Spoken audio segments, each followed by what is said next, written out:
I was a kid, I had a fascination with Victorian backboards for the purpose of posture improvement. Oh, wow. What's a Victorian backboard? Like girls used to be strapped to these boards, like just tied to a board so that you had to sit up really straight. Yeah. Yeah, I never got one. I did try to create my own corsetry for a while, but that also failed. So Wait, is this from the Victorian era? Presumably, is when this started. A Victorian backboard. It didn't start, but yes, backboards, sure. But I was just like really into Little Women too, and they were, fascinated with like the cinching of their waists. So it's like the Chinese binding of feet, right? Similar sort of concept of. I mean, similar. Corsets were generally very unhealthy, like the original ones, but they loosened up with time. And so the backboard is just something in the corset somehow? How does that work? No. Like a backboard, like a little girl who's in school, like while just doing schoolwork, would like be tied to a thing to sit up straight. Wild. Not like all day long. But only girls? They wouldn't do that to guys? No. Sad. I mean, I feel like I would have benefited from a backboard myself. I have terrible posture. Yeah, look at you now. Yeah, look at me. I'm hunched over like a... He's a hunchback. Hunchback, yeah. Anyway, welcome, Christine. Good to have you. Yeah, thanks for having me on, guys. Yeah, for sure. We're very excited about this, but we were worried. We should just tell our listeners that we had some... we didn't hear from you for a little while on your way here, so we actually had a conversation about whether or not you got into a biking accident, and we were worried, and we thought that we'd have something to do with that. Let's say that you actually, something happened to your bike while you were coming to do this podcast, then we'd be implicated and we'd feel guilty. So we're very happy that you're here and that worked out. You're really attributing a lot of importance to yourself with that statement. It could just be that I'm bad at bicycling. Well, I mean, we invited you here. I mean, don't you think? I don't think that's self-importance, is it? Like, in a sense, it's just like if a friend is coming over and then the friend gets hit by a bus, I'd feel a little bad about that if I invited a friend over. I don't think that's like... You're right. It's not right. I'm not attributing godlike powers to me that I... No, you should definitely blame the bus at that point. But I would feel bad. Yeah. Yeah, no, that's fair. I mean, I just said that to stake out my position, which will be making fun of Shadi for the rest of however long this lasts. So. Oh, wow. That's new. That's a new thing. Yeah, we're not used to that. We're not used to making fun of Shadi. We're used to my godlike status on the podcast as one of the great co-hosts, and then our guests come and they're very deferential and very careful with what they say to me and Damir. So this is definitely a nice change of pace. Wow. We did have the former I'm honored Georgian... to be elevated into this. No, we are joking because we did have the former Georgian president.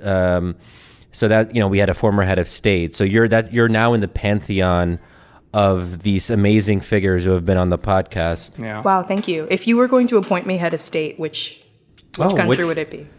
Okay, this seems like a trick question. No, I just want to know. Of any state where I think you do a good job. No, it doesn't have to be a good job. Who cares? Who does a good job? Yeah. Women, actually. There you go. Is that what it is? So then seems like it right now. I actually think that the Gambia would be appropriate because I'm black. Oh my God. Watch the microphone, Shadi. Don't break it. Come on. That was so easy to avoid, Shadi. Yeah. No, actually, it's because the Gambia is a democracy. It's one of the few fairly successful democracies well, I guess there's more now in sub-Saharan Africa or in Africa altogether. I mean... But why does she need to be a Democrat? I could see Christine as a totalitarian, lining people up, I think. Benevolent ruler. Benevolent, sure. I mean, of course. I mean, when you're omnipotent, you're obviously benevolent. No one can possibly question you. See, that's the attitude I want to see more out of Shadi. Okay, I was going to say there's one more thing about the Gambia that is not very well known. It is a Muslim majority country, so I like it because I'm a Muslim chauvinist of some sort occasionally. So it's a democracy and it's Muslim majority and it's small and not a lot of people know about it. I think all those are good things. So why are you relegating Christine to some unknown country? We should Small clarify. Muslim and a lot of people don't know about it. I'm not Muslim either. Just because she's black, Shadi, it's not fair. I think I'm medium-sized at least. Yeah. We should clarify that this is not a way for me to say that Christine is Muslim. She's not. Her name is Christine, which would suggest some affiliation with Christianity. So I just want to be careful because... Is that how it works? No. Yeah. Wait, there is no one named Christian who is not Christian that I've ever met. There's no... And no Chris. No Muslims called Chris? No. Chris the Muslim? There was this funny story about like this one Jewish guy named Muhammad, and it was like a really funny... There's just like one guy named Muhammad who's Jewish. Where? In the world? I can't remember. In the Gambia, probably. Yeah. Well, this is some very good material, but before we get too much into this, we should actually give a proper official welcome to Christine Emba Yes. of the Washington Post. Since we did not prepare for this at all, I actually don't know what your title is. You're a friend, so, I mean, you shouldn't know the exact titles of your friends because that would be a little bit weird. But she was a columnist at the Washington Post. She's still sort of a columnist, I guess. I'm still a columnist. Okay, but to be fair, from what I understood last time we had dinner, is that your columns are not regular, and you're now taking time off to focus on your book project, which I don't know how much we can say about it, and maybe our readers will get a glimpse of the topic for the first time here anywhere Ever. Mm. Not sure that's true either, Shadi. But go on. Unfortunately, that's not true. Yeah. Can I say even like a word about the topic? Okay. It's about sexual ethics, Yes. which we support here. I mean, I mean, we'll need to discuss it. I don't know. I guess I I suppose. mean, What's sexual ethics? Anyway, well, let's leave that aside. no, I mean, we support being ethical about sex. Sexually ethical. Yes. Yeah. Sure. But we can get into all of this. We also had a funny conversation. Feel free to actually mention the title and when it's coming out if you want to actually like put, just so people know to pre-order. I don't know if it's at that level yet. Yeah, no, it's not at the pre-order level yet, but it should be coming out next July, actually, published by Penguin. Oh, wow. Great. Wow, congrats. You heard it here, guys. Yeah. It is tentatively titled Rethinking Sex. And please don't ask me how it's going, because I am still working on it. Okay, wow. But yes, I'm still a columnist at the Post and also an ideas editor. I kind of fluctuate between the two roles. Yeah. So. Great. And we also, while we were waiting for you talking, we had another conversation where we were like, okay, we just hung out with Christine a couple of weeks ago, and how is she woke or not? Like, I was trying to remember how that conversation worked out. And then I'm like, well, I think, Christine's kind of somewhere in the middle. Like, she's very thoughtful and she likes to appreciate contrasting viewpoints. But then Damir was like, no, I think the dinner she was doing what she swore to do right now is just make fun of you the whole time. I think that was the way that was You're working. welcome. Yeah. Well, no. So let me intercede Yeah. though. I mean, here's a different way, Christine. I think I think I met you at like Ben Haddad's party years ago. But before that, I just noticed that someone working at the Washington Post got the Novak Fellowship, and I was like, wow, that's weird. Yeah. So I don't know. Maybe let's start with that rather than jumping into woke stuff. It's like, I mean, Novak Fellowship more or less is like a right-wing, trust fund sort of project, right? And so I thought that was really interesting. And I remember because I had several friends who were Novak Fellows before, and so I saw that your book topic, and I was like, okay, that sort of makes sense. But I don't know, tell me about that at least, and maybe by way of talking about, I don't know, how you, where do you feel comfortable politically on very broadly, And if I could just add to that, I mean, I actually don't know where I would plot you. As we like to do, we like to reduce people to their position on the political spectrum. And I was like, I actually don't know where I would plot Christine on the political spectrum. And it's really nice to not know where, what your friends actually are. There's something really, because DC, everyone's trying to label, people ask you at parties, right when you enter, oh, what do you do? Where do you work? All that bullshit. But we can become friends without knowing really certain things about the other person. That's really nice, I think. Yeah, you can just plunk me down like right in the middle of the Gambia because you don't know anything else about me. Well, to be fair, I do know that you're Nigerian American. Yes. Why wouldn't you want her to lead Nigeria then? I don't want to lead Nigeria, honestly. No, because that's reducing her to essentializing, but still you essentialized her in a different. Okay, doesn't matter. Shadi has a lot of talents. Yeah, essentializer is one of them. So anyway, so I don't know. Like, how did you end up with Novak? And was that a weird fit for you at all, or was it just like it worked and it was hey, they want to support my work. I've got this project. Let's go. It was like that, I would say, actually. I'm constantly fascinated by the way that you guys use woke as a pejorative or like a quasi-pejorative. No, it's pejorative. Told you. It definitely is. Told you. Okay. Well, so on that level, I guess I don't want to identify myself as woke. I'm using like little hand quotation marks here. But yeah, I think that I have also a word that I really am extremely over right now is heterodox. But I actually do think that I have somewhat of a heterodox positioning. So before I came to the Washington Post, I've been at the Post for 5 years now, which is totally insane. And I've been in DC for 5 years now, which totally I can't think about too much without falling into a deep despair. Really? DC.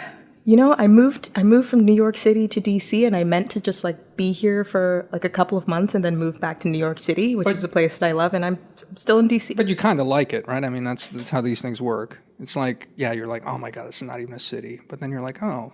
I have a dishwasher here. Right. Which is something that I did not have in New York. Like a personal dishwasher? Yeah. He's a butler, actually. His name is Hans. Hans. German dishwasher. Yeah, I have he's a Bosch, so but efficient and quiet. It's amazing. His last name is Bosch. Yeah, Hans Bosch. Yeah. But yeah, no. Before I came to the Washington Post, actually, I worked at kind of a variety of places that, when I tell people, they find somewhat shocking.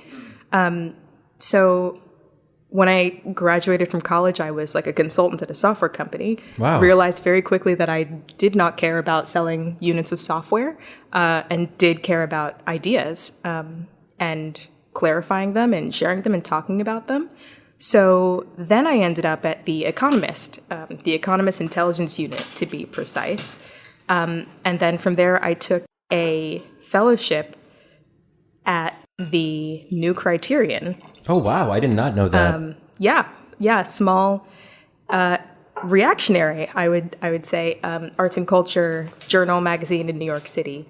And then from there, I came to the Post. So I've been kind of all over the map. I am Catholic. I converted at the end of college. And I think through Catholicism, and especially like many of the extremely Orthodox Catholics I knew, during my conversion and still now, I was put in touch with, the right and the conservative movement, and still have like a lot of contacts and interest there.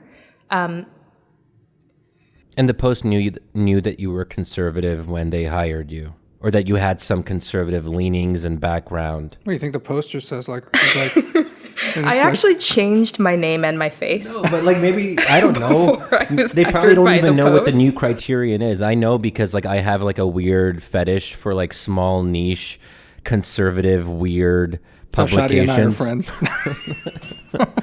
But most people don't. Like the average Washington Post like hiring person or editor will be like, wait, what's First Things? What's New Criterion? That's actually that's not fair, because actually I think, I mean, they did know, because I had just finished my fellowship at the New Criterion when I was hired by the Post.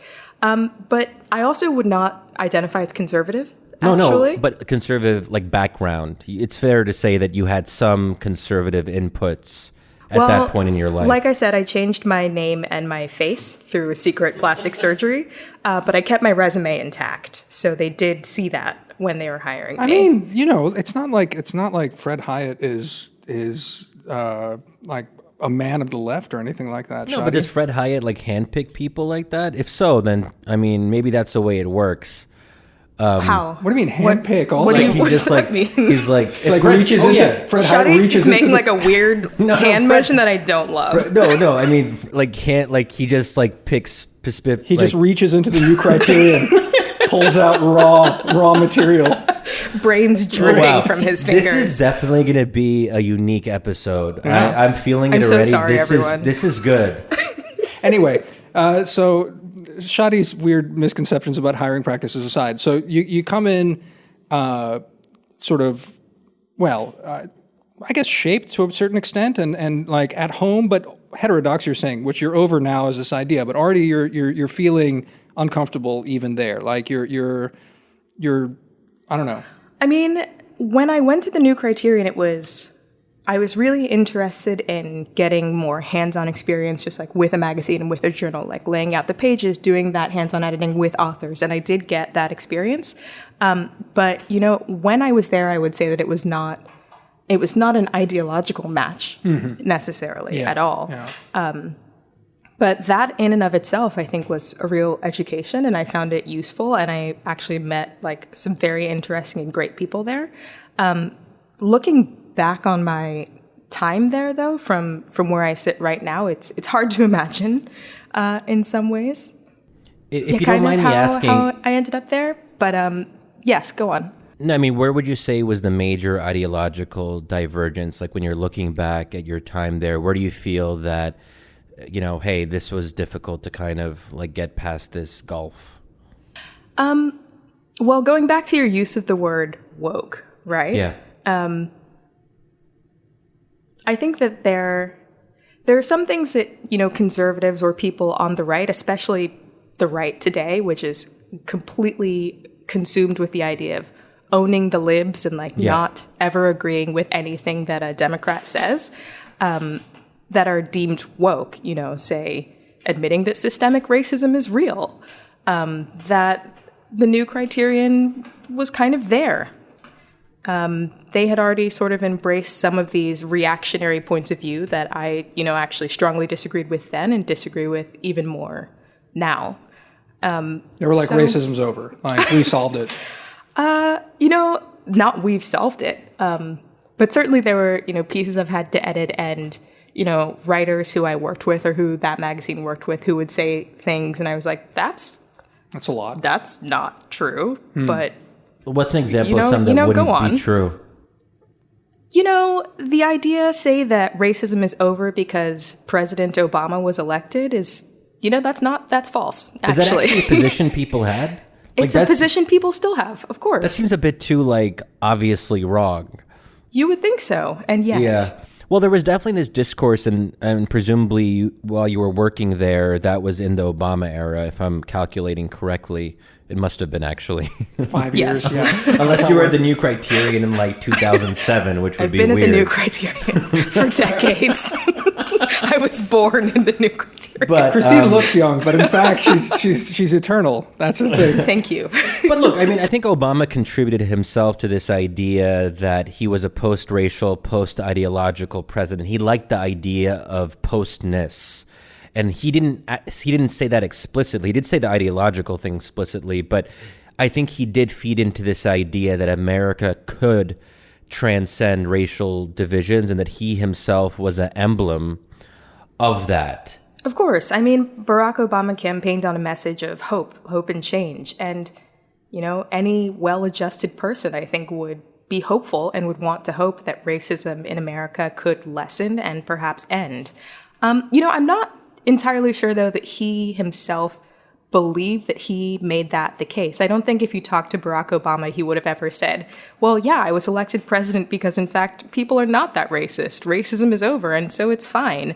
What I do think, though, is that he felt a responsibility, as frankly, I would say almost all Black people in public life do to some extent, to not talk about it too much, to try and leave it in the rearview mirror in some sense, so as not to alienate parts of the country, right. So that, he was not necessarily causing more of a fervor than he needed to. And that, I think that sort of splitting is actually really common for minorities of any kind in public life. Shadi, I don't know if you felt this. I suspect that you have, even if you wouldn't admit it. What? The idea that, say you're Muslim, having to say, well, I'm not like a radical Muslim, of course, like we all get along here, like we can all get along, that it's over, everything is fine, to make sure that you're not making people feel uncomfortable, that you're not causing some sort of conflict, that you're not stirring things up, so that you yourself are not put into a spotlight in a way that would be uncomfortable for you.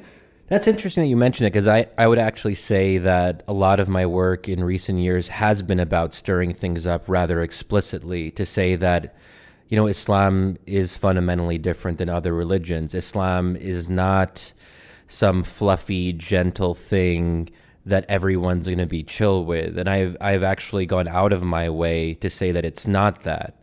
So I'm not probably the best example for this case. Well, so I would say that you have gone out of your way to make that point, but I'm thinking about you yourself and your public persona.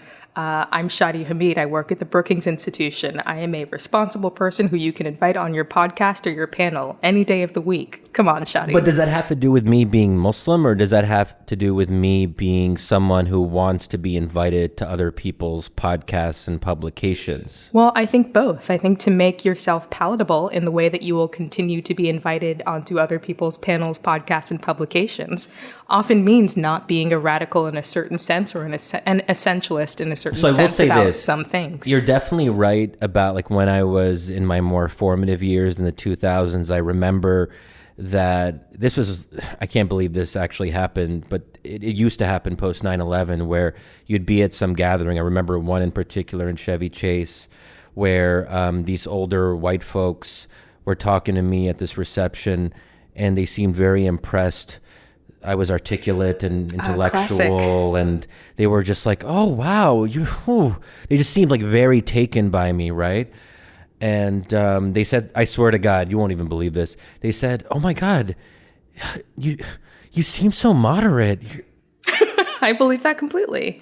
But yeah, so no one would say, but thank God, and maybe this is where being awakened actually can be constructive, is that I think people realize now that you're not supposed to say that. It would be weird. Let me just ask though, Christine, on say Obama. I think just also, we've alluded to it before. Part of our this reading group, that's Christine's part of it as well, and we have like a Slack and we discuss some stuff. I posted that essay by Nils Gilman about the end of racial liberalism that was talking about, I don't know if you got a chance to read it, but it's talking about basically, not necessarily what Obama was doing, but he represented the certain kind of, hope that in fact liberalism and a liberal America would help us transcend all the things. And Nils Gilman, who wrote the piece, at the end, he gets to the point, it says that, it didn't work out ultimately for any of that. And so now we're at a different sort of crossroads. I guess my question to you is, is what you're describing, the sort of quandary that Obama finds himself, that, you and Shadi find yourselves in, about, sort of modulating somehow for public consumption, if you will, is that bad? That's a really good question, actually. First, define what you mean by bad, which sounds silly, but we'll get to it. Well, I don't know. Okay, is it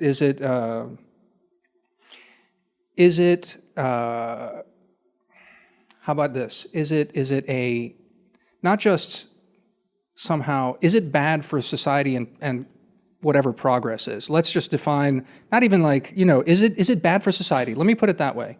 Not progress, because I want to bracket that. I'm not sure how I'd even define progress. But let's talk about, is it bad for a society functioning that there's that kind of, that's required, or at least perceived to be required to a certain extent? Interesting. So that raises a ton of secondary questions, first of all, because it assumes that we have sort of the same conception of society and the same conception of what the common good is for society. Sure. So let's say, again, I'm Catholic. I'm very into the human person and human dignity and the human being, and our being able to be our full and most human selves. And a society, I think, ostensibly requires everybody to at least try in some way to get along, to modulate behavior so that society functions. But that shouldn't necessarily mean obscuring yourself, having to be false to yourself, having to perhaps lie or hide yourself to please some people. And I think that one of the things that's unfortunate about this sort of modulation in a society is that it often is asked of certain people and not others. Certain types of modulation are asked of people of color, of women, people who are not part of the, if not dominant religion, the dominant practice of religion. And so perhaps they do not feel free to be their full selves and cannot, partake in society, in possession of their full humanity and their own human dignity. I think that, when I think about these sorts of modulations in my experience, one of the emotions that I would associate with them is a feeling of smallness, of being assumed to be less than I am, or perhaps assume that I should be less than I am, and the respondent being surprised that I'm better than they expected. Like, oh, you're so articulate, means, wow, I thought you and your people couldn't read. Right. Like, oh, you present so well. I thought you were all idiots, but I guess you're special. I think that's really undignifying. Sure, but let me just then follow up on so now again, as a white guy, don't you react just with contempt when someone's like that? Like, don't you just say, well, you're clearly a peasant. Do you know what I mean? Like, I guess, because, and maybe this is my, undignified Slavic self speaking here, but it's like, when confronted with someone like that, I have nothing but scorn for them. Now, that's not maybe healthy and good for society. And again, I have more of the freedom to do that because I'm just a white guy, so I can have that scorn, and I get you, right? Like you don't get to have that. And so this is why I was trying to bracket progress to a certain extent. But I guess what I'm getting at is so much of Shadi and I have gone back and forth on this. A lot of the stuff that seems to annoy people in a lot of ways. Call it I've done this little anecdote before, like a coworker of mine at the magazine years ago when people were talking about trigger warnings and all this other stuff, and, especially on the right, there was like, oh my God, snowflake culture, the rest of this. He was actually a Catholic himself, and he said, a lot of this stuff that we're now debating is it's manners. It's the kind of stuff that just like, it's to smooth interactions in a society that's actually less coherent in a lot of ways. So we impose these kinds of rules and speech rules. And this is Absolutely, why, yeah. We were discussing about wokeness and a lot of this sort of stuff. And, Shadi's very much like, I don't consider myself, for other reasons, I'm just like not an activist. So a lot of the kind of positive posturing that like we're making a better world doesn't resonate with me. And that kind of, I'm like, I bristle at what I perceive to be the kind of fakeness of a lot of this stuff. But I don't worry so much about these fights over speech and that sort of thing. Because they're ultimately silly. So when it comes down to my interlocutors at this reception who said, "Oh, you seem moderate," that's like vaguely offensive and maybe irritating. But to let something like that be a major defining issue, or that makes them bad people, they were actually, as far as I could tell, well-intentioned.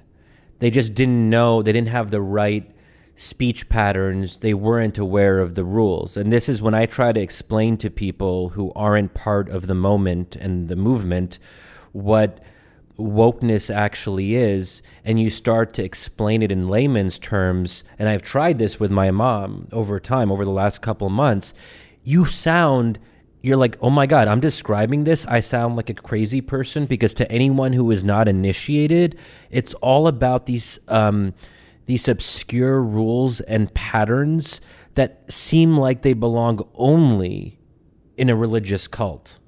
That's really what this So I think that's a bit of a leap. But actually, I'm step back to what both of you said, actually. So, first of all, Damir, I actually completely agree with you that in some sense this is an evolution of manners. I love manners. I read Miss Manners regularly. We talked about my fascination with the Victorian era and Little Women before the podcast started rolling. Hopefully that's going to be on the B-roll and not included. No. Oh, it'll be included. That's what we're starting with. Yeah. I hate this. It's so rude. Okay, we can negotiate later. People will be confused. But I mean, manners, I think, are important for society because they do, in fact, allow us to live with each other. So to that extent, like having manners, and manners do evolve over time, is important. I do think that, though, you said it yourself when you said, I can respond to that by saying, well, like, you're a peasant because, I'm a white guy. And also, like, you are older than I am. You're like established in your job. Shadi, I think you mentioned this interaction that you had happened years ago, presumably when you were also less settled in your career. As a youngster. Yeah. And I think that it's important to note that, it's much easier to brush this sort of thing off and say, you're a peasant. I'm going to continue being my fullest, freest, realest self when you are already stable and in a position of at least some power and some influence.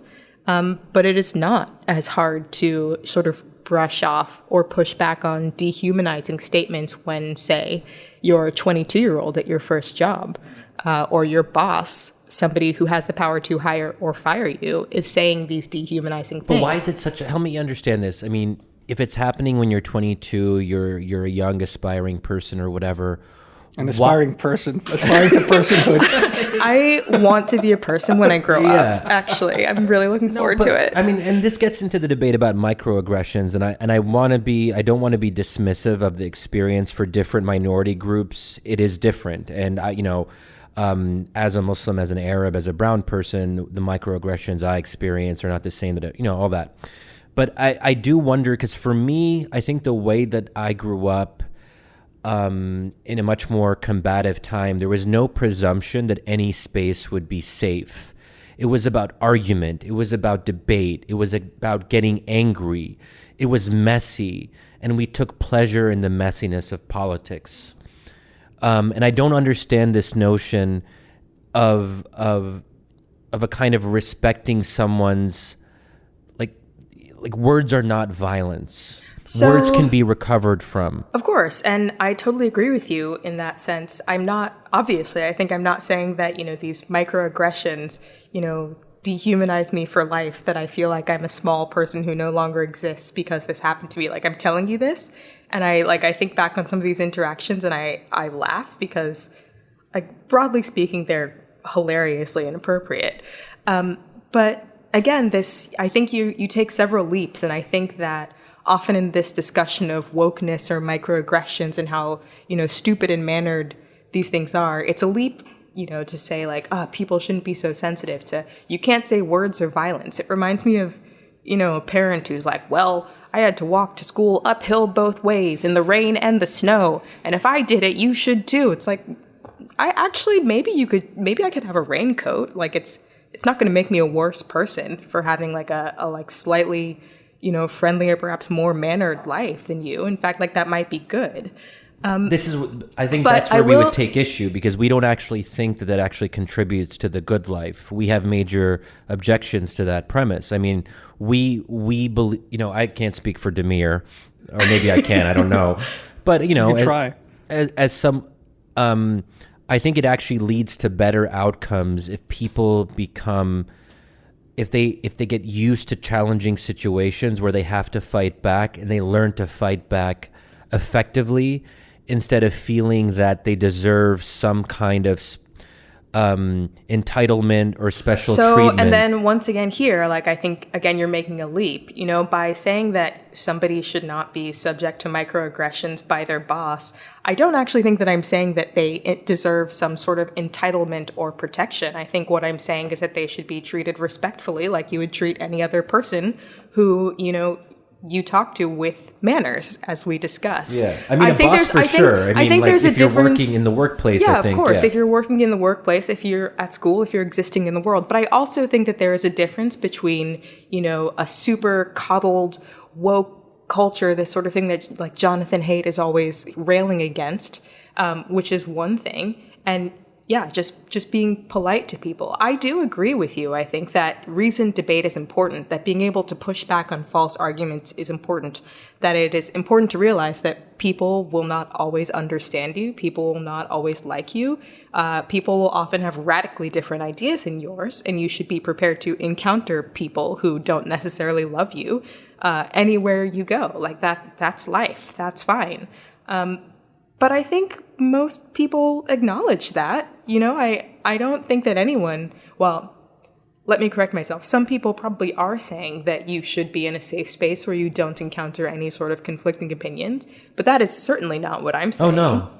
No, because I mean, you're. This is literally. I'm on your podcast. Yeah, I was gonna say. But I don't actually think that we conflict that much, or maybe we do, but in a friendly way, because I like having friends. Well, so the paradox of Shadi, Sometimes. the paradox of Shadi for me though is like and maybe we can talk about this a little bit because Yes, please talk about the paradox of Yeah, Shadi let's talk as much about as Shadi. possible. Talk about me. Shadi, the wilderness of his mind. Well, no. Look, here's the question: is the paradox, as I see it, is that Shadi is very much into, he likes quoting Chantal Mouffe and talking about agonism and debate and all the rest of this. Who among us isn't into that? But he's really into that, and yet, I think what's fascinating, if you take a step back from the woke wars, is that it depends on how you're defining the fight. I think our friend Osita actually defines it in a much more authentically agonistic way than Shadi, which is power is what you can get away with. So why not try? I mean, why is the terrain of conflict not the establishment of new mores and social mores and manners, if you want? So if that's the terrain that we're fighting on, so why not have a drawn-out fight about setting new norms? Because that's what it is. It's just a fight over norms, ultimately. And, what's permissible and what isn't. So that to me, when you talk about, and this is the interesting thing, Shadi and I have talked about this, what's fascinating to me ultimately about the woke stuff is I end up falling on sort of the center-right thing. So this is a fight over there, Mm-hmm. and it's interesting to watch, and it's a fight over what's permissible and how the discourse is shaped there. But it's a fight. It's agonistic at its core. And I think a lot of the critics of the Harper's letter, and I'm not critical of it. I mean, I think it's interesting though. Would say that we're just fighting. Yeah. Well, I mean, that's you would say that as well, right? It's just it's a fight over a set of norms of how discourse is shaped, right? But to clarify, I'm fine with fighting over norms and fighting even for dominance. Mm-hmm. But the only way that works is if you don't seek final victory. If you actually want to completely vanquish your ideological opponents, that actually falls outside the agonistic framework as I understand it, because there has to be, the whole point of agonism is to take the friend-enemy distinction and to turn outright antagonism into something that can be managed in a peaceful democratic context. If my opponents are trying to destroy me because they feel that there is only one true progressive answer to a particular question about whatever controversial issue, whatever you want to call them, to simplify, some of the woke people want to they want us to be destroyed. They want, and by us, I mean... Who's us, yeah. By us people they disagree with on the woke stuff, but that's not the main... I mean, they also want to destroy Republicans, which I'm not obviously a part of, although they may think I am. But they want Republicans and conservatives to be defeated in some definitive way where they never have a chance of winning again through free and fair elections, and that there is only a progressive, there's a new progressive consensus. That does not work. So a question here. You say that you're interested in sort of breaking down this friend-enemy distinction. Yeah. And what's interesting in your language just now is that you immediately go to they versus us. So are you really living that principle as you describe it? Well, part of the principle is to acknowledge that the us versus them is a reality of political life, that politics is inherently conflictual. We can't avoid that. That's our reality. The question is what we do with that realization. Do you then try to but then sideline... demonizing them as an a they who want to destroy us does not actually seem like a helpful way of bridging that gap or fostering, useful discussion between the two sides. Look, I want to coexist with them, and I even want to have them on the podcast. But it's wow. There's a kind of what are you trying to say? Is this am I an enemy? No, am I the enemy on the Actually, pod? we want to have like full on like people who are whatever more along. No, but hold on. I'm going to slap Shadi with a glove and challenge him to a duel when this podcast is over, just so everyone knows. We'll do that on video. Well, look, I'll just say one more thing before just so I don't lose this train of thought. It's obviously going to be a very profound thought once I kind of recovered in my mind. It's so good. But I think there's a fundamental asymmetry here that I think a lot of us, when we think about mainstream institutions, we're like, hey, there can be unwoke people like me or Damir, and we coexist with people who are woke. And we can be in the same institution, the same organization. And I've never thought to myself, well, oh my God, there's a woke person at the New York Times. Let's fire them or let's sideline them. But that favor is not returned because they look and they say, well, oh, there's two unwoke people at the New York Times, like Barry Weiss and two other people. Let's actually marginalize them. Or better yet, if we can find a way to not have them in our institution, all the better. That suggests to me that something is unequal in this debate, that one side actually seeks a kind of decisive victory where the other side is like, hey, let's just all be in the same institution.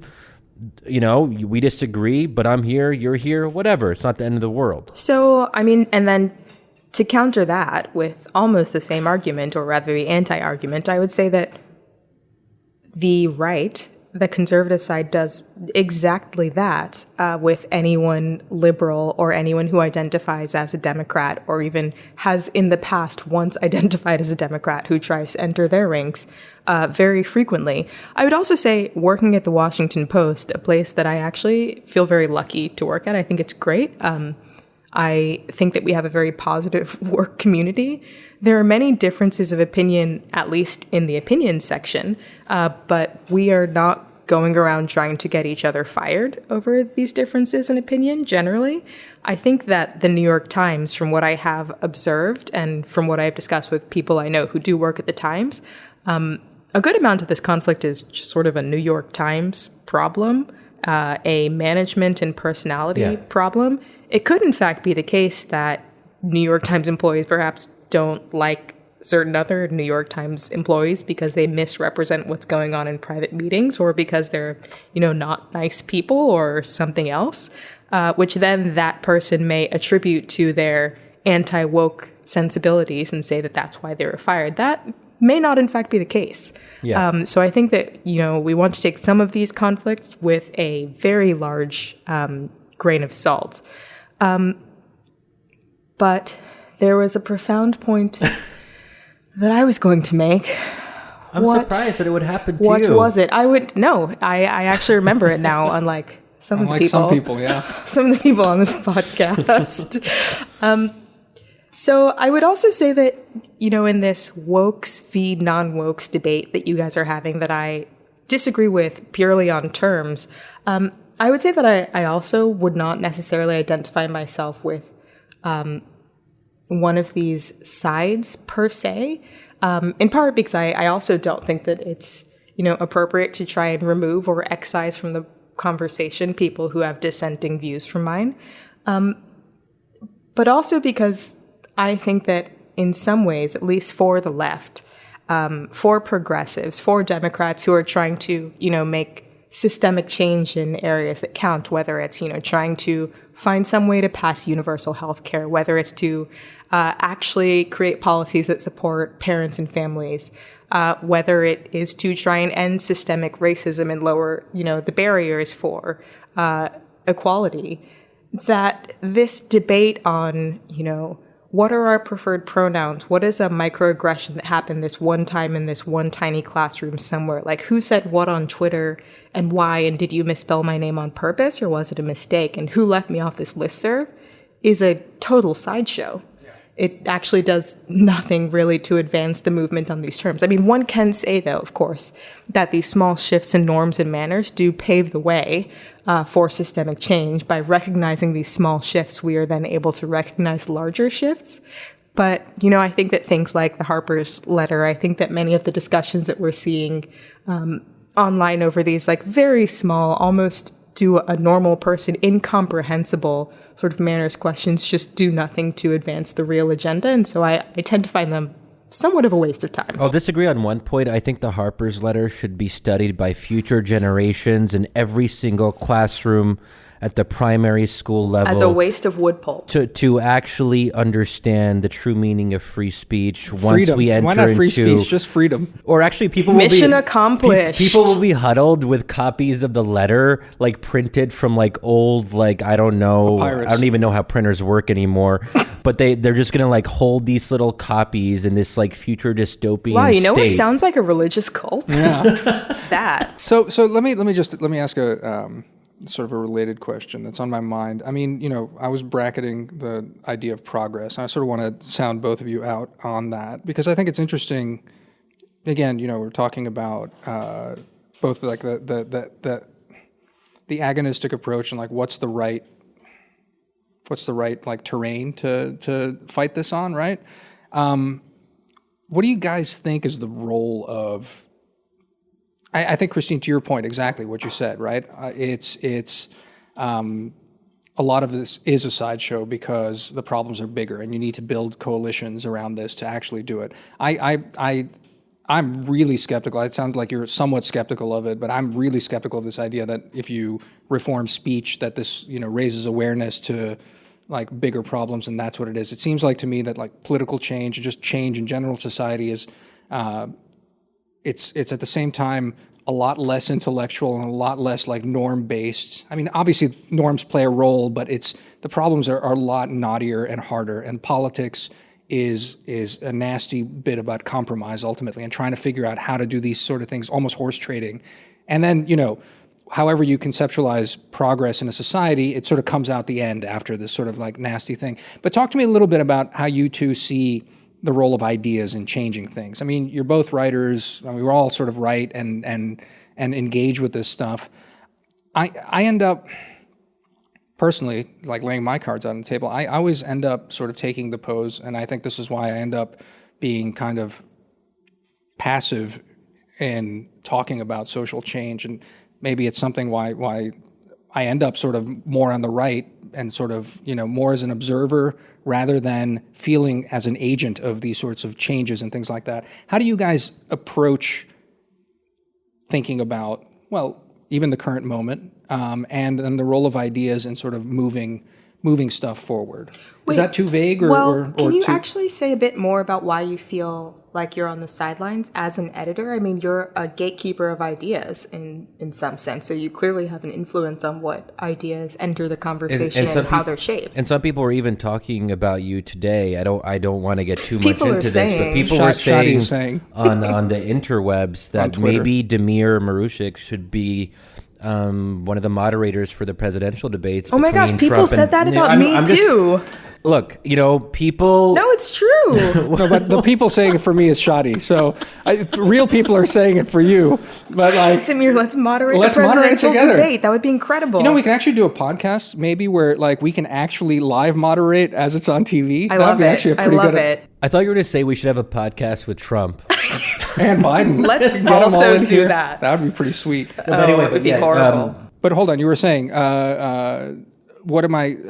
Why do I have the passive view on it? Okay, so as an editor, and look, the weird thing about the American interest is that very broadly we're not aligned in like politics left or right. So I thought you were going to say few Americans were interested in it. You can delete. Please cut this. No, not at all, not at all. It's a fine point, because the thing about it is that like that's actually one of the things, as even we discuss, like, to be clear, that was a joke. I think many Americans are interested. No. Listen, Christine, it's actually the interesting point about that is that I think a publication does a lot better when it aligns itself on a side properly, and then you create a team around it, and you can run with it. One of the great weaknesses, and I certainly talk about this a lot, not necessarily on podcasts, but in general, is that it's a real challenge and has been a real challenge. So, but at the same time, as an editor facing like, an essay or anything like that, I end up, I think trying to engage on it on its own terms and trying to make the argument better that the author wants to make. The judgment for what makes it or doesn't, I mean, if it's just like completely like poorly structured and crackpottery, we don't run it. We've run people center left and center right and trying to sort of create like a broad center. That's been the sort of the goal of the magazine for a long time. So as a gatekeeper, I don't know, it's funny. It ends up being partly people you hear and you bring into the magazine and you think they're smart and have something to add. And it's partly network effects is the other thing. It's who you know and who you end up socializing, and that's also part of being an editor and part of being a publication is you create a community around you and you then sort of cultivate it, whatever, for good or for ill, for that is. So what's my criterion for that? It's not one of progress, and it's not one of changing society. At least for me as an editor, it's never been that. It's been, that's interesting. I hadn't thought of it that way. That's one thing.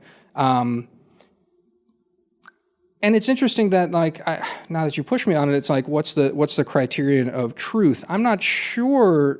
Like, I'll publish something that is implausible to me, but I think the argument is one of, like, does this sort of make sense? Does it pass the smell test? Whereas at the very bottom of it is a question of, this is all rhetoric that's trying to explain something that is perhaps not reducible to a truth. So you do make the judgment, though, that certain things are true and not true? No. I would say I make the judgment that it's plausible. Plausible. Not true, plausible. Sure. And understanding that any one of these things is an attempt at describing an underlying thing that is contested. Okay. Interesting. So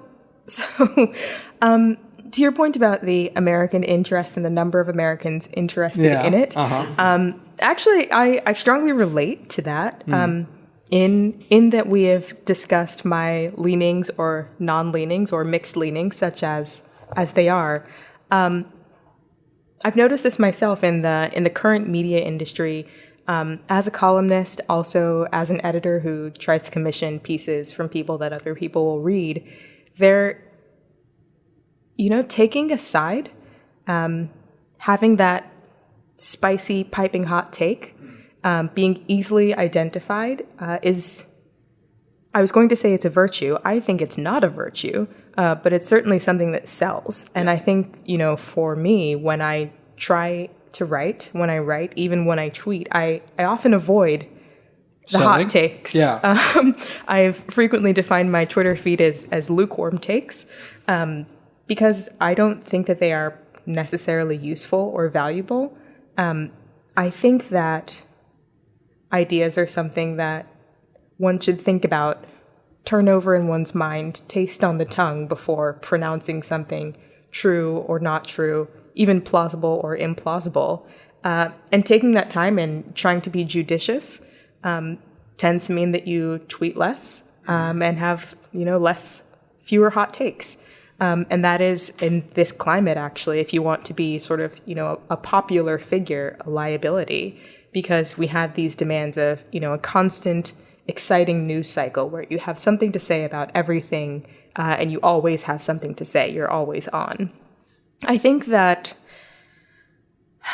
I both write and I edit, and I find writing somewhat more difficult or more of a challenge solely, I think, because it is really a personal exposure, right? Like you are thinking about a problem, you have an idea, you write about the idea, you could be wrong, and then your name is on it. Yeah. Whereas in editing, you are sort of working to shape other people's work and you are helping them to be better, but ultimately it's their piece. Yeah.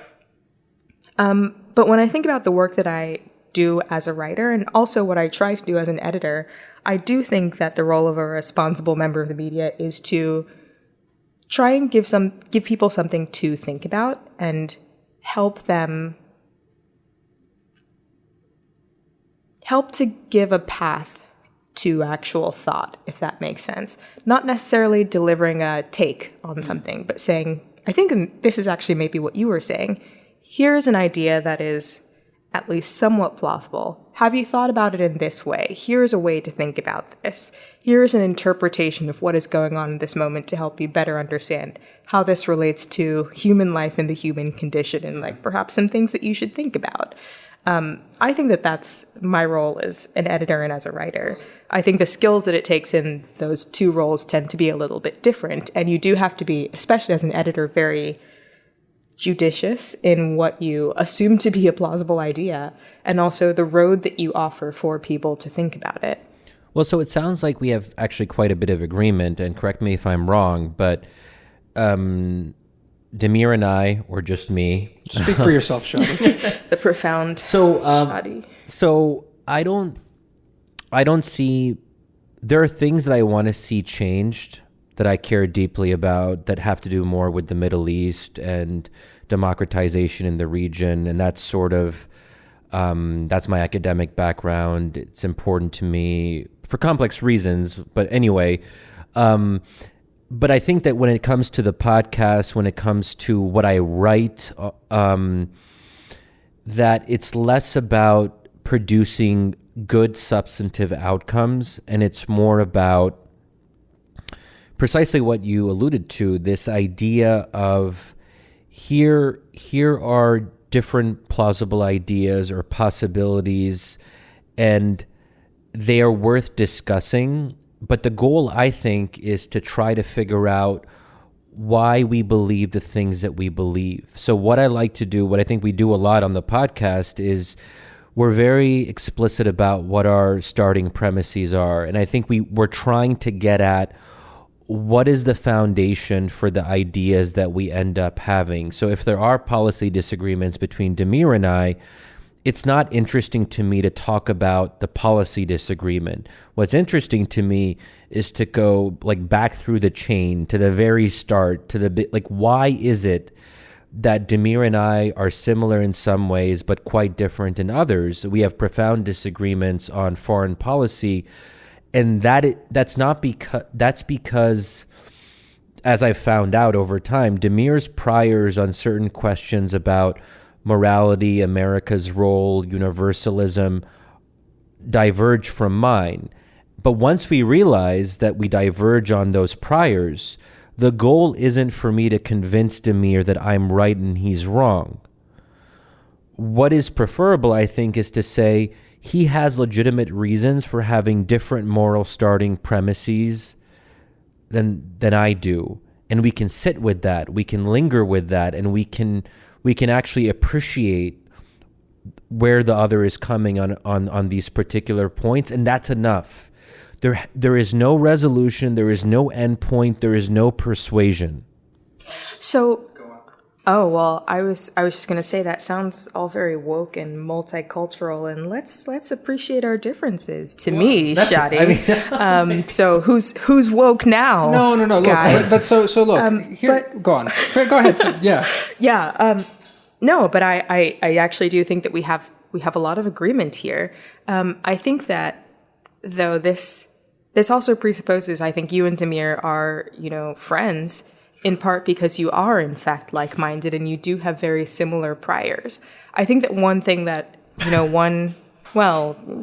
something. There's some kinship there. Yeah. But I also think that if we are people in the world interacting with people who don't agree with us, there are also, I think, I should also clarify that I am an opinion writer. I am not on the news side. I'm not presenting unbiased news. Like I have a point of view about what the common good is and what we should be moving towards. So in fact, I do have an ideology of progress in some sense. Right. I think also that some ideas may be in fact wrong or pernicious. And I also think that one of the roles of a writer and an editor in my position, if that is the case, is to identify where I think some of these things have gone wrong and like what is happening here. Why do we think of things in the way that we do, right or wrong? And should they be changed, and why? How should we orient ourselves around certain questions?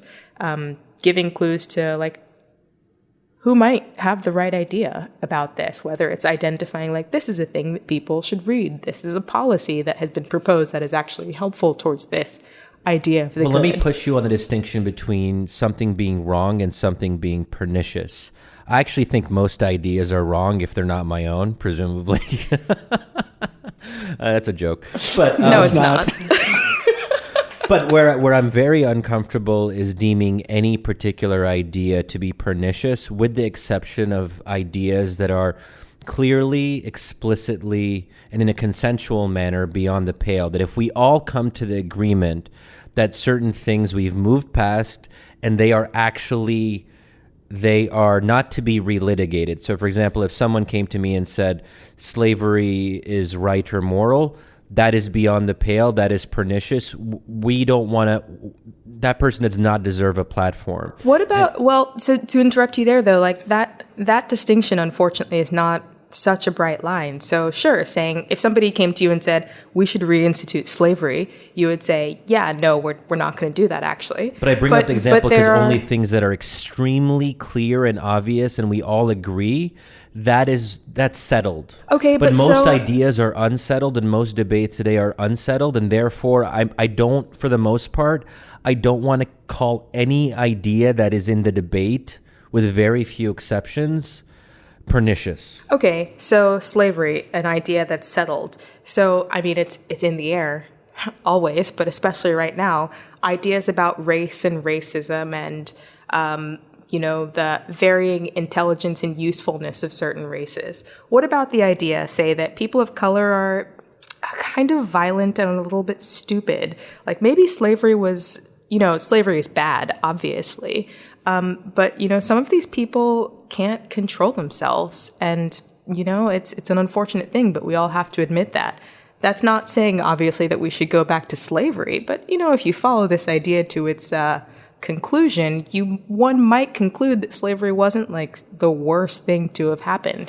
Would you say that an idea like that is pernicious? Because that sounds to me. So I would also put white supremacy in the category of perniciousness, that if someone is an avowed and open racist and or white supremacist, but that said... But what is an avowed and open... So like somebody has to be like flying a Klan flag for you to be like, that guy, if someone he's a says racist. Straight up, black people are inferior, that person has gone beyond the pale. And if a person doesn't say straight up that black people are inferior, but they say, as in a piece by a popular conservative writer who I know this morning wrote that the only reason that George Floyd died was George Floyd. Yeah. We were discussing that earlier. What is that? What does that mean? Is that just an idea that we sit with and are just like, well, that's an idea? Look, I mean, that's actually a very good example because Rod, he's not a close friend, but he's a friend, and I think he might be a friend of yours as well.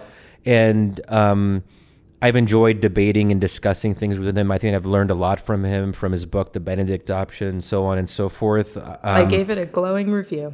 You did? I did. Oh. I wrote about it when it came out. Okay. So look, when I saw that post, I was like, oh boy, that's not, like, this was a mistake. I mean, he shouldn't have written that. I mean, I don't think... I don't know what to say about it except that some people get things wrong sometimes. Is that idea pernicious? Perhaps, yes. But does that mean that the person espousing the idea is pernicious? No. Of course. I don't think, I want to be able to distinguish between the sin and the sinner, and we should all be very careful about doing that. I don't think he should be canceled. I don't think that people should make judgments about his human person, the kind of being that he is, and his own, whether he's a bad Christian and his relationship with God. If people are getting into those kinds of questions, I think that is actually off limits. Well, that is not what we should be discussing. We should look at the merits and say that was a bad argument. So He made a mistake. Okay, but I mean, sorry, this is a tangent, but I actually think that this is a really interesting case study for a variety of reasons. So again, I think you're making a little bit of a leap here. I'm not sure that most people are saying, Rod Dreher is completely canceled. He needs to be thrown off the face of the earth and never write again because he wrote a post. Obviously, people can write things that are wrong. And they also sometimes write things that are good, and then they write a thing that's bad. And people can do both of those things. But when you also weigh someone's ideas, you say that it should not be up for debate whether, he's a good Christian or a bad Christian or representing this or representing that. I think one could say that if you style yourself a defender of Christianity, an Orthodox Christian representing Christianity in the public square, and then you write and say things that are, distinctly opposite to, say, what Jesus Christ would actually say, it is fair for the public, to whom you have styled yourself as a Christian, to wonder, is he actually a good representative of Christianity?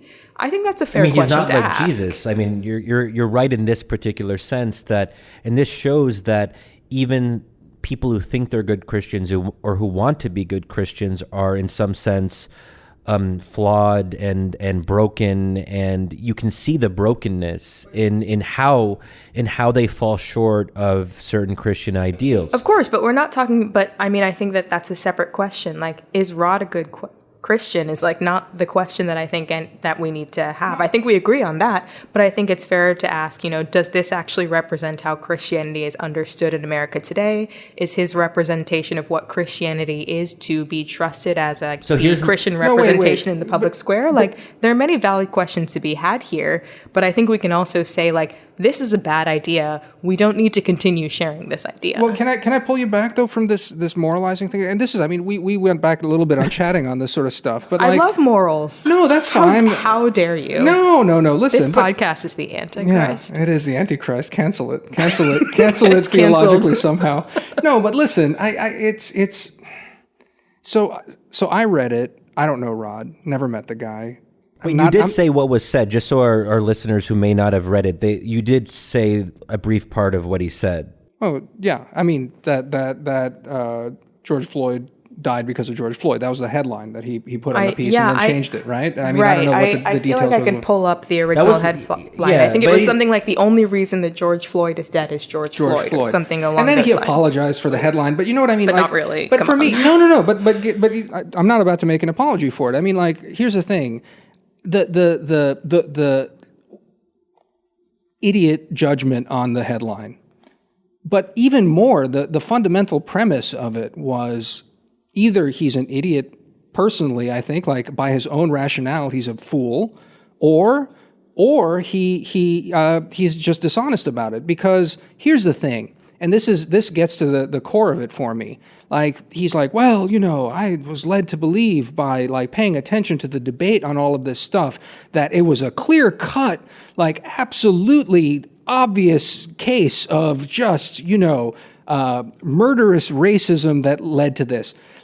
Listen, shithead, obviously it's complicated. The world is complicated. Other name for the podcast? Yeah, listen, shithead, it is. No, but seriously, I mean, it's like a level of naivete, that this was clearly a moral case from the beginning, and therefore now he's opened his eyes because he saw this clip and he sees the inverse moral case. Now, that means he's a moral idiot to me. Damir, and so actually, so I will just quickly note that this is also, I think, one of the key roles of a responsible writer and or editor is to give people information and also frame the situation in a way that it can be understood that X is the question, Y, Z, A, B, C, and D are the things that surrounded the question. Here are some ways to think about this that are not stupid. Precisely. And I mean... And also when, people put forward ideas that are stupid, you say, this is a stupid way of thinking about it. Sure. Don't do that. Here are the other ways to think about it. Sure. I agree with that. But my point on this is that, he has no editor. This is one of the things that bloggers end up doing. Andrew Sullivan himself, who, I've met a few times, and I generally... But I remember I said to Shadi Shadi this morning,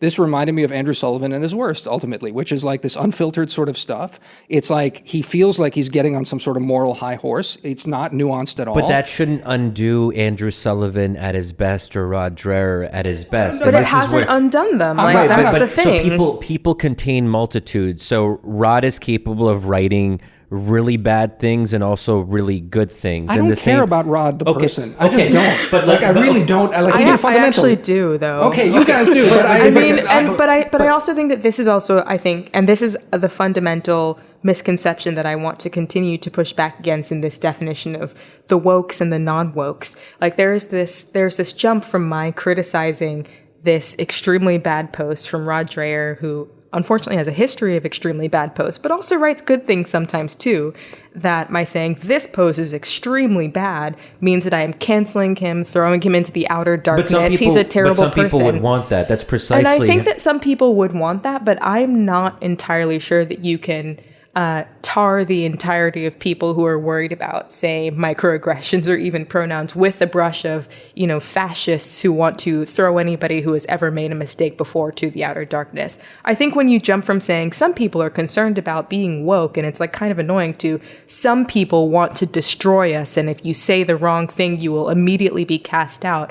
I think that there is a large middle here, and in this debate, I think there are a lot of people who are somewhere in between those two poles, and actually it makes the conversation worse by imposing this, forced knife in between the two sides. Like if we want to talk about and have agreements and continue to debate in a real sense, we also have to acknowledge that there are, in fact, many people willing to debate. You can't just identify the angels and the demons and say that you're an angel and everyone else is a demon, right? You have to, if you want to give space for everyone to have, a profusion of ideas that are sometimes bad and sometimes good, you should also allow that for the other side, not just say that they're, idea and power-driven killers who want to destroy you. I don't think that's quite what any of us have. Okay, but that's not what. No, but just getting back to the thing again, and what was the thing? The thing is ultimately, and we are running out of time, so let's just get on this question. We could do this forever. We could. I mean, we'll have Christine on every week now because this is great. But honestly, it's the question again. Let me just try and get you guys back onto it, because it was interesting listening both of you get on the question of Rod Dreher's moral worth. I don't. Not only do I not know him, I don't care. Ultimately, as I don't care about what whether he's a good or bad person and whether he gets canceled. To me, that's the other thing about where I think you're saying that, and I think even you, Christine, think I'm in a different place on the woke wars than that. I ultimately, if someone gets canceled, that doesn't bother me so much. Ultimately, I think it's you have to. Obviously, it's a change. It's a fight for institutions and the rest of that. But let's bracket that, because again, it gets to the question of, so Rod writes a stupid thing. Is it emblematic of broader views on race? Clearly. And I guess that's the question for me to both of you is, so what is the fight for progress, however you, again, define it? What is the role of ideas? Is the fight over a dumb thing like this? What are the parameters of it? And how much do you really think that change happens on this plateau of ideas again? Well, and to me, especially because of the current moment, because after George Floyd's killing, we're talking about race relations in a way that, in a much more broad and mainstream way. There's a lot of optimism among most of my progressive friends that these are the first steps to meaningful change. I'm deeply skeptical. I'm deeply, deeply skeptical of this, and I feel like there's a lot of self-congratulatory bullshit around this because we're changing things because we're changing the discourse and raising awareness. I think that's horse shit. Like a profound level of self-delusion on this. That's not how meaningful stuff happens. And the role of ideas, especially around intellectuals, is greatly overstated. How do you think that change happens? Actually, what is your idea of the role of ideas before we toss this to... And if I could add to that, the role of ideas is important insofar as it helps to explain why Rod might write something like this. So I think, to also give credit to one of our book club members, I mean, Samuel was making this point in a group chat earlier. I hope we can quote group chats. Well, not all of them, obviously. Wow. No, but I think I'm drawing on his insights because I think it's a really important one that I 100% agree with, which is you can't understand what people like Rod Dreher and Patrick Deneen and Adrian Vermeule, these Christian conservatives, are writing. They're in this mode of cultural fear. Whether we might think it's silly that white Christian men feel like they're under constant assault, but they are in this mode of feeling like a lot is being taken away from them, and that Christianity is under attack, and they see every debate in the context of a war about culture, where it is, to some extent, zero sum. So everything is filtered through that, and I think it's you can't really understand what's going on when people are confused with, wait, what's going on with Patrick Deneen? He seems to be getting a little bit more intense and aggressive about certain debates and all that. Well, I think it's important, instead of judging and condemning as a first impulse, to say, what is the ideological or ideational context in which they're operating that pushes them to take positions they otherwise wouldn't take? That, to me, is the more interesting question. So just a side note, because talking about exposing various people's group chats, I'll just note for posterity, because I found this useful in a separate group chat that I had. We were talking about what exactly are the culture wars, and a friend of mine noted that the culture wars, in the definition of the person who defined, I think, the word or the phrase culture wars, they're wars over definitions and meta-narratives and rules in which there is little to no common ground to be had. So this is a discussion about the shared meaning of things and shared language. So you really can't disagree. If you disagree, you are fundamentally changing the rules. And so that is frightening for people.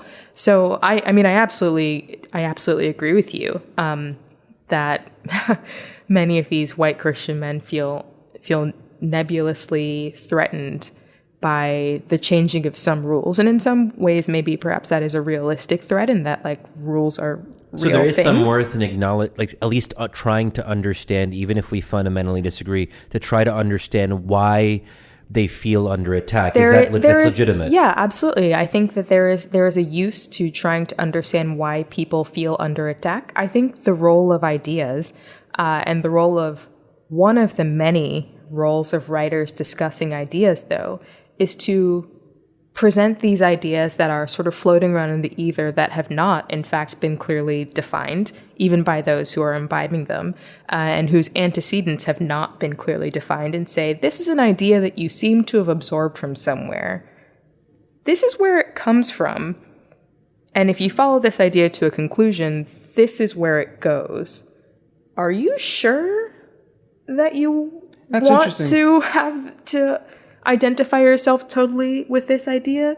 Do you actually agree with the whole spectrum of this idea, or did you just somehow end up in this idea? Have you thought about this? And I honestly, I think that is writing. That is the sort of writing that I try and do frequently. Not necessarily I have an idea, it's the correct one, you have to believe it, everybody else is an idiot, which is the hot take mode. But just to sort of maybe let's think about where this came from and where it's going. Are you sure you want to do that? I'm saying that and I'm imagining Clippy from Microsoft Word being, are you sure you want to identify yourself with that? Just maybe think about this a little. And here are some priors that I personally have that would say that this idea is either could be a good or beneficial or correct one, and or maybe this one's negative, pernicious, bad, should be abandoned. Just are you sure about that? And yeah, unfortunately, that doesn't necessarily lend itself to always the 750 word newspaper column format or the 180 to 240 character sexy tweet. But I think that is the duty of a thinking person who's been given a platform. I would also say, though, that to your question about canceling people and making them lose their jobs, et cetera, et cetera, et cetera. I do not think that it is appropriate in the United States of America, a place where we don't have healthcare except when tied to our jobs, where the capitalist system is so strong that being unemployed is in some ways a fate near to or could lead to death, that we should throw people out of their jobs or careers willy-nilly because of one bad or wrong idea that they had. I think that that sort of cancellation is a problem.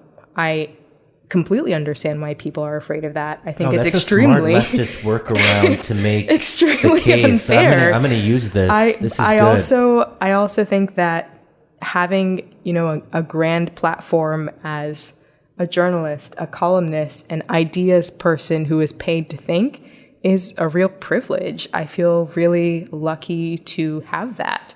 I don't think that people should take it for granted or use it to say things that they know are cruel or stupid or mean. I think you should, respect the vocation and the role that you've been given. I think people could be smarter both ways. And I would also say that I am no exemplar. But, I do think that some of this, I've been canceled. It means that I can't go to Aspen this year. It's like, I'm so sorry. Like, you seem fine. No one's going to Aspen anymore. You tell me. No, I don't know. Virtual Aspen. No. Aspen. Literally no The one is Aspen going to Ideas Aspen Festival anymore. didn't happen this year, I think for the first time since its founding. Sad. What a shame. Sad. I didn't know about that. Thanks, No, I mean, Shadi. obviously they did not hold it in Aspen because that's in like a. Were you invited, Damir? Because No. nobody told me that was canceled. No, I had no No, idea. I think I'm they did not- a virtual forum or something. Damir doesn't get invited to the Aspen Ideas No. Festival. I don't get invited anywhere. Anyway, Christine, this was awesome. Oh my God. Yeah, it's over. Oh, What? It's over, Is Shadi. it over? I honestly, okay, we have a birthday party we have to go to. That's why we're cutting You're it going short. to a birthday party right now? In this economy? Yeah. With this Wait, pandemic? in this economy? Wait, Yeah. you can't have birthday parties Am I in not a bad invited to the economy? birthday party? You want to come? Come along? Should we cut off the podcast? No, people love this shit. Yeah. No, because like we're just like friends hanging out. That's literally what this podcast is. Yeah. Just shooting the shit, making fun of Shadi. That's it. No. Yes. On that note. All right, guys. A real pleasure. Talk soon. Bye, Christine. Bye. Thanks for coming.